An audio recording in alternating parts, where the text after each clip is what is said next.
this year, the Medwell Institute made 3 scholarships available to medical students who are doing good for their colleagues. What made these scholarships unique is that there was no panel who voted on them. There was no group of people specifically who were going to award these scholarships. Voting was done by the medical students themselves.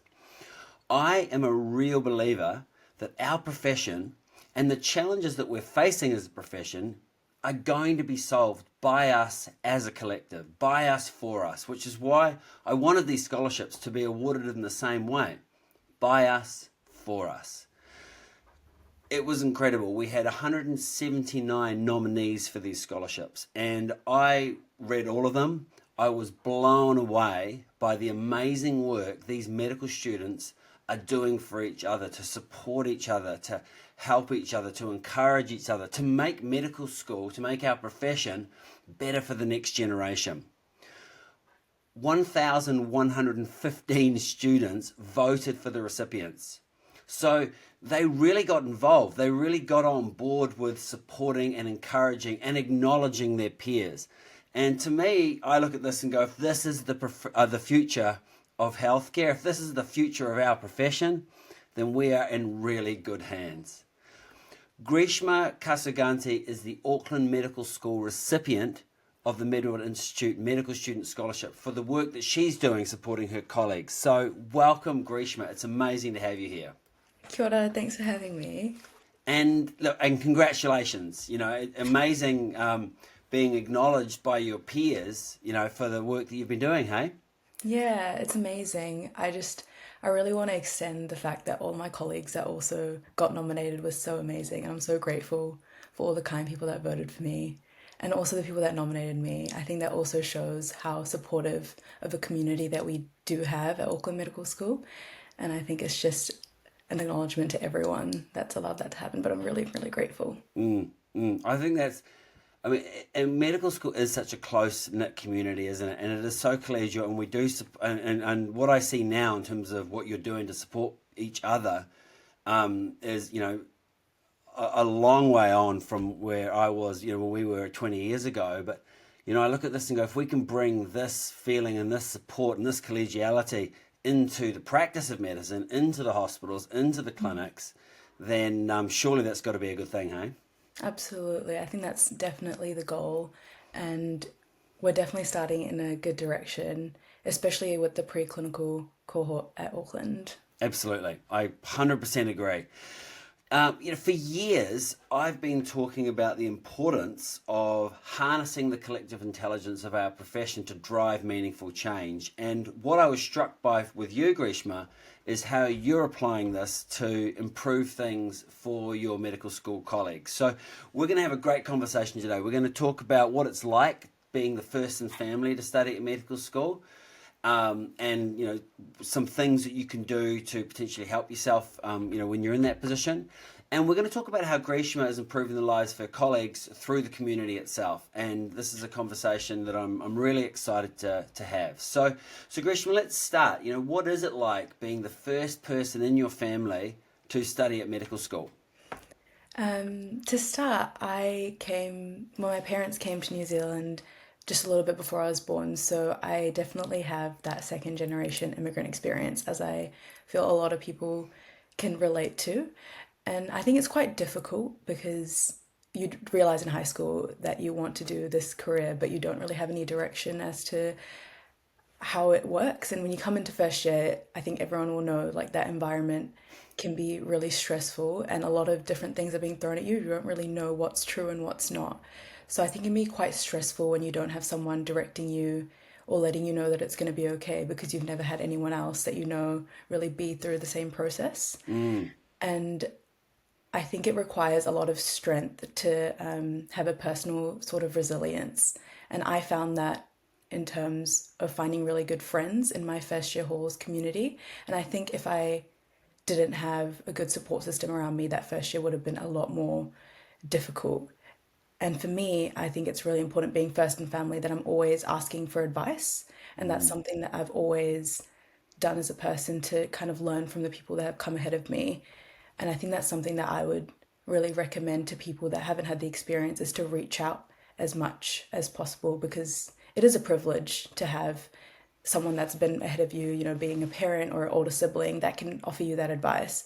But when you aren't in that position, you do have to kind of take that extra step yourself to garner that knowledge. Absolutely. And when we were preparing for this, I mean,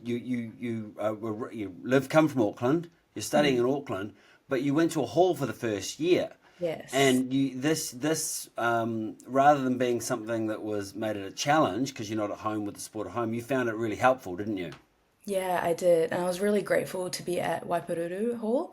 And I think I was very lucky that I was surrounded by other pre-med students that had quite a supportive environment around us. And I think I genuinely believe that I don't know if I would have been able to get into medicine without the support of my friends, because it is a very stressful year. And I think I am someone that thrives with peer collaboration. So I'm really grateful for having that. With the long days, having someone next to you that you're studying with, I think it's so important. Can imagine. I mean, I was at Selwyn College in Otago, and it was the same thing. It was, I could imagine it'd be very difficult being at home, studying from 6 in the morning till 11 at night, when you're not really calibrating on what people are doing. You've got no one to share in the challenge. You've also got no one to ask questions of. Hey? Absolutely. And I think it was a privilege, honestly, to have that support around me. And I think when I meet people that have come through and have gotten from home, I am so amazed by them and I'm really impressed. And I think that mahi is something that should be recognized, doing that by yourself. And whoever's listened to this that has done that, I think you should be so proud. Yeah. Yeah, absolutely. Yeah, it's definitely not an easy course to get into. More so, every year it gets harder and harder, doesn't it?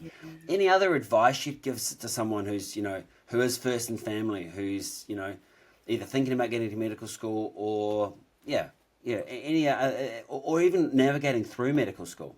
Yeah. I think the biggest thing, which a lot of people, even if you're not from first in family, can feel, is that imposter syndrome. I think for me, I always felt like maybe I can't do it, like because I haven't seen anyone else do it before and I wasn't good enough. And I think there's always like a lot of energy about you have to do a lot to get in, And I think although you do have to work very hard, it's really important to not let that imposter syndrome get in the way. And that's really difficult, I think, but making sure that you are being connected and doing your own research and not being too influenced by all these opinions around you, and knowing that you can do it and putting your best foot forward because there's nothing to lose is really important. Absolutely. Well, look, I mean, it's obviously congratulations on making it happen. Let's talk about what you're doing to improve the lives of your colleagues, because that's what you've been acknowledged for with this scholarship. How did you get involved working for the well-being of your colleagues? I was really grateful to be voted in as the NZMSA Pre-Clinical Rep, which is part of both the AUMSA, Auckland University Medical Students, and New Zealand Medical Students Association. And that role has really helped me put forward some new initiatives this year. And I was inspired to get into this role because of my own cultural roots. I come from a family that's really involved in my cultural organizations, and I think that's something that I bring from my heritage, Okay. which has allowed me to get into these roles. And in terms of NZMSA Pre-Clinical Rep, this year we were able to put forward a new mentorship program, which kind of wanted to harbour the knowledge of the third years and kind of pass that on to the second years and have more connection with our preclinical cohort, which I did alongside the UMSA education reps and also my colleague, who's the other NZMSA preclinical rep. So it's the first thing that we were able to do this year. Yeah, and I love this mentorship program, because when we were preparing for this, you talked about, and you as soon as you said it, I was like, you're absolutely right. There is this hierarchy, isn't there, in medicine? Yeah. And it begins at medical school. And I remember when you were talking about this, and I was like, yeah, I hardly had anything to do with the class 1 year ahead of me, which just seems ridiculous. So, how has this mentorship program had an impact in terms of breaking down that hierarchy, and why do you think that's important? I think this mentorship program, because it's the first time that we did it this year, was quite we kind of designed it to be quite a low effort kind of situation because I think it's important to recognize that medical students can be really busy and have really busy lives, and you don't want to add another thing to their plate. So we wanted to make sure that we were kind of pairing up people that were kind of similar, and we wanted to allow them to create what they wanted. So after we put assign people together, we kind of let them direct that by themselves. And I think the reason why it was an easier way to do that is because it does create a relationship which isn't high stress and kind of is able to be directed by themselves. And with my own mentees, I think it helps because it gives you an opportunity to catch up over coffee. And you can talk about the academic side, but you can also talk about so much more which medical school has to offer. And I think it's quite important to be able to hear this one on one or like one on two, which is what this mentorship program offers. Yeah. And are you finding that the classes are socializing more, or that that gap between the second and third years, or third and fourth, is that becoming less so with as people start to mentor or mentee with each other? Yeah, I think there's always room to improve with that, but I think this mentorship program has helped. And I think it's also joined by all the other social activities that the AUMSA Council offers. And we can see that we are breaking down those barriers. In saying that, I do think the cohorts love, the year three and the year two. It's Yeah. always going to be there. But with more and more engagement, I think it is being dispelled and there's more advice being given down. And I think that's so important. And I always appreciated when the third years above me, when I was second year, gave me that advice because it really helped direct when you're so new to this environment. And I think that's so important to ask for advice, but also be giving and give that advice as well. Yeah, particularly for those second years, you've just worked incredibly hard and you've got into med school. All your dreams have come true. Now what? Yeah, it was so much. Yeah. And I like that. When we were preparing, where did you pick this idea up? I picked this up from my colleagues, the Otago Medical School. We were at NZMSA Hui earlier in the year, and we kind of wanted to do something similar. And they told me that they had something going, and I was really inspired by them. So shout out to Otago, and that was really helpful. They said I was really inspired by how they did it, and they said it was quite low effort, which I realized would probably be quite effective because I think initially we had something a little bit more elaborate planned, and we were able to more cater to our medical students better by having something a little bit more easier, and obviously to improve in the future as well because it's the first year that we've done it. Yeah, yeah. I love that you picked it up at the NZMSA Hui, because this is something I think that's really powerful. And this is why I say the collective intelligence of our profession. There are brilliant ideas all over the place, and we Absolutely. don't all have to come up with our own.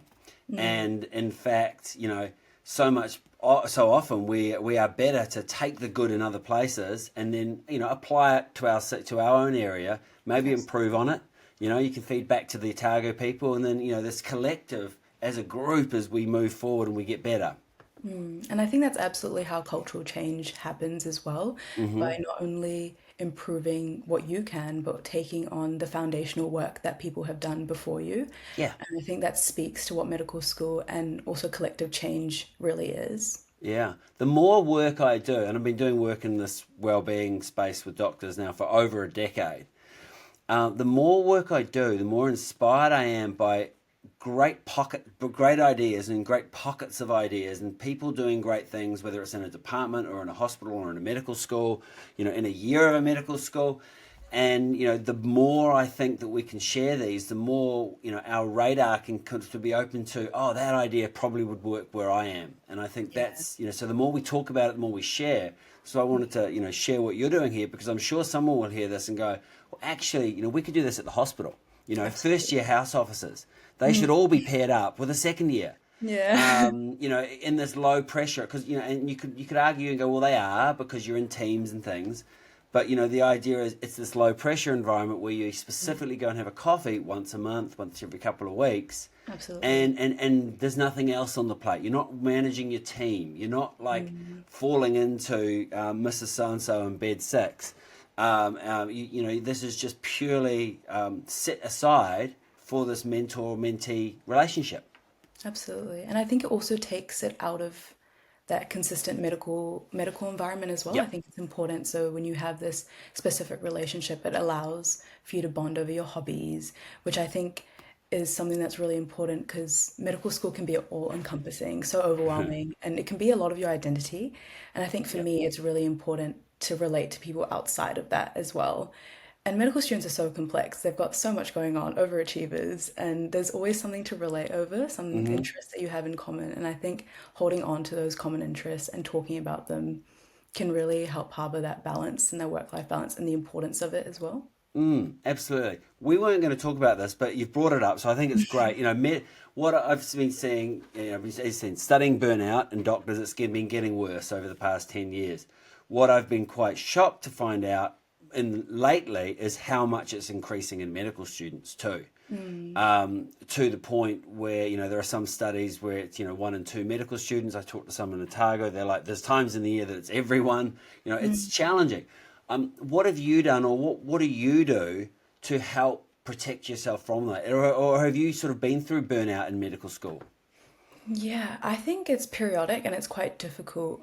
We just had a recent exam, like couple of tests going on, and it was a really difficult period. And I'm definitely not an expert in taking care of myself all the time. And I think it's quite difficult. And you have to be quite easy on yourself.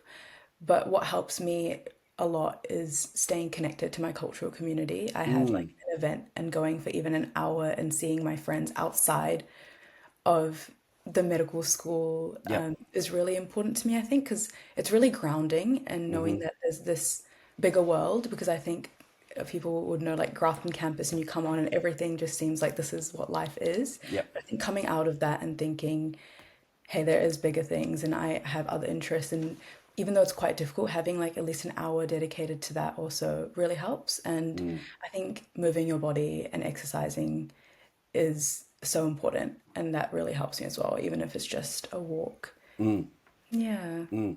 I like that, and I think the one thing I would encourage, when I talk to medical students, is use medical school as well to build these skills. Don't let them drop absolutely. off in med school, because Mhm.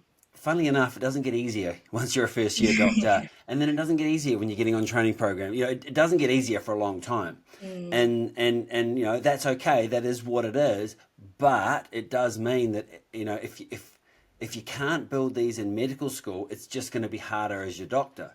So absolutely. that's why it's so important at med school to keep these things up. And as you say, even if it's an hour a week or a 10-minute walk a few times a week, just keeping something up and actually using medical skill to build the practice of Mm, well-being is, I think, as important. It's very important when it comes to being a doctor that thrives as well.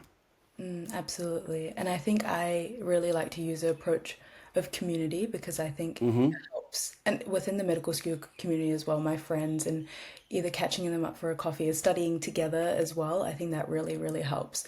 Because with medical school, it always feels like the next thing, like if you continue delaying what you need to do to take care of yourself is the next thing and the next thing and the next thing. So you have to do it now. But that's life as a doctor. That's the thing as well. It's never going to, there's never going to be a perfect time. No, exactly. So we have to, yeah, as you say, you have to have the discipline almost, but Mm, also the intention to, even though it's hard, I'm still going to do these things that are good for me because they're yeah. so protective and they're just necessary. Yeah, absolutely. So Grishma, tell me about the second challenge that you are addressing in the medical school. Yeah, the second thing that I came up with was recently I went to a MLF conference or medical leadership conference, and at that I was receiving a lot of advice about where I wanted to go to placement next year. So I'm a third year medical student going into clinical years and fourth year next year. So this time is quite key for us to decide where we want to go. And so I was kind of getting a lot of advice from the fourth years, fifth years, sixth years ahead of me at this conference. And I realized that so much of what we know in the advice in medicine can be quite word of mouth. Hmm. It doesn't necessarily come in a streamlined sort of way. And as I was thinking about it and I came back to Auckland, I was talking to my friends, there was kind of like this like collective confusion about where do you go, like not if you, especially if you're first family, you don't necessarily have people ahead of you that you know what these hospital sites look like. It can be quite difficult having that connectedness and decision making without much information. Although we are provided with information, it doesn't feel like it's straight from the source. So we came up with this idea to have a clinical site talk, which we had last week. Yeah. And we brought along clinical students who volunteered their time, which was so kind, to come and talk to the third years and offer the pros and cons of each site and their own personal experiences, which I found extremely valuable. Yeah, yeah, because when we were preparing for this, it hadn't happened. So, and how did it all go? How was it? How was it received? Um, by the recipients, but also was it useful for the people sharing as well? Yeah, we had people from all the clinical sites that are offered in fourth year come and talk, and that was about six. And we had a couple people from each site, and it was so helpful. And I think the crowd really appreciated it because each site was able to offer information about pros and cons, living, accommodation, what teaching looks like at the hospital, but also kind of how you can direct your own learning, which I think can be quite difficult because when you go into this clinical environment without having much knowledge about it, it's quite hard to know how to start. And they offered that advice, and I think that was really valuable because they didn't necessarily have that themselves. So they were able to offer that in retrospect and be like, well, if I was given this advice, this is what I would have done. And I think that was not only very kind, but so valuable for the people coming ahead. And I think it's inspiring because it offers that collective knowledge and the fact that maybe we should also be doing this in the years to come because people have been so kind to do it for us. Absolutely, and I think you said it. A lot of information comes relatively ad hoc in medicine, and training as a doctor, and that's the case throughout.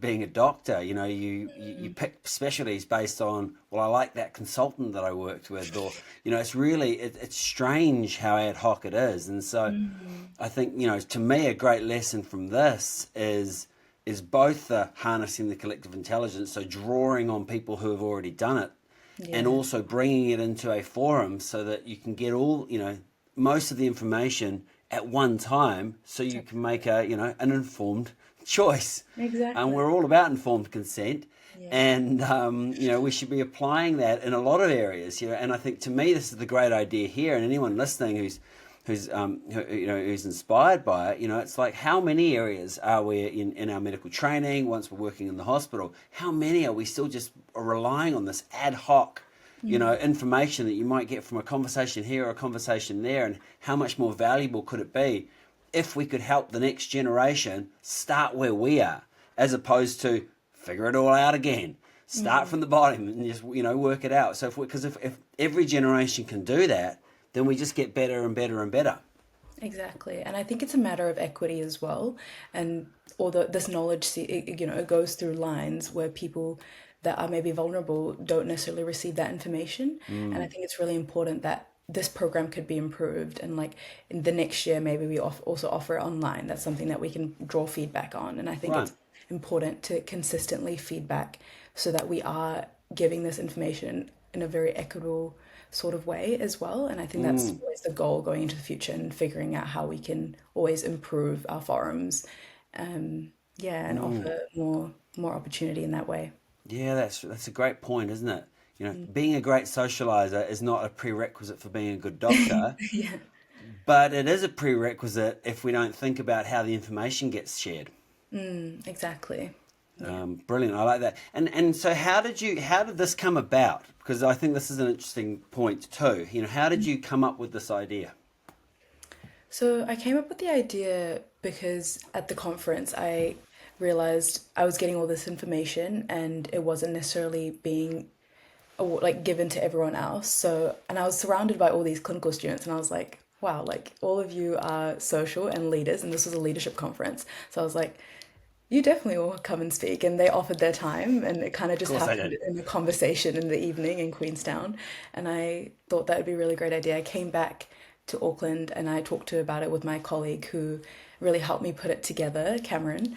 And yeah, it just went from there. We both contacted people that we knew who, and I guess that was a privilege in itself because we have been to leadership conferences ourselves and we're in these leadership roles. So we were able to kind of harness those connections that we had made to reach out and then offer those to the wider cohort. So I think it was that active teamwork that really allowed it to happen.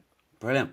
I think it's brilliant. I think it's great. I think there's so many lessons in that, being accessible so that you can understand what the challenges are, noticing your own challenges, noticing where, being aware enough to notice the ad hoc nature of some things and going, actually, could we do this better? Asking that question and then just starting with something, get a few people, get some people to come and talk and just begin there and learn, okay, great. Some people couldn't come. Well, we should make it online next year.